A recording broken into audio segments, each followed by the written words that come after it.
திருப்பாடல்கள் அதிகாரம் 2. வேற்றினத்தார் சீறி எழுவதேன்? மக்களினங்கள் வீணாக சூழ்ச்சி செய்வதேன்?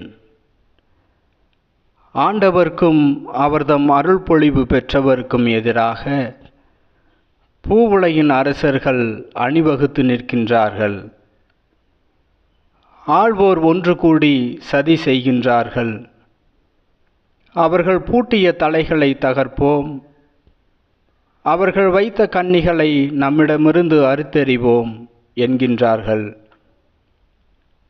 விண்ணுலகில் வீற்றிருப்பவர் எள்ளி நகைக்கின்றார். என் தலைவர் அவர்களை பார்த்து ஏளனம் செய்கின்றார். அவர் சினமுற்று அவர்களை மிரட்டுகின்றார். கடுஞ்சினத்தால் அவர்களை கலங்கடிக்கின்றார். என் திருமலையாகிய சீயோனில் நானே என் அரசரை திருநிலைப்படுத்தினேன். ஆண்டவர் ஆணையிட்டு உரைத்ததை நான் அறிவிக்கின்றேன். நீர் என் மைந்தர், இன்று நான் உம்மை பெற்றெடுத்தேன். நீர் விரும்புவதை என்னிடம் கேளும்.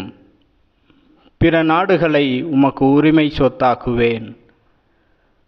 பூவுலகை அதன் கடையெல்லை வரை உமக்கு உடைமையாக்குவேன்.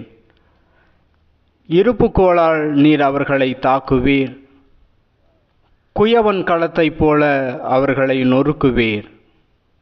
ஆகவே மன்னர்களே, விவேகமாக நடந்து கொள்ளுங்கள். பூவுலகை ஆள்வோரே, எச்சரிக்கையாயிருங்கள்.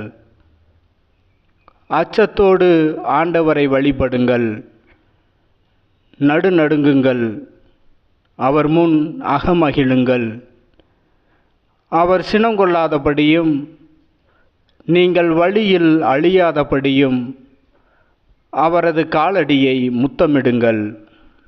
இல்லையேல் அவரது சினம் விரைவில் பற்றி எரியும். அவரிடம் அடைக்கலம் புகுவோர் அனைவரும் பேறு பெற்றோர்.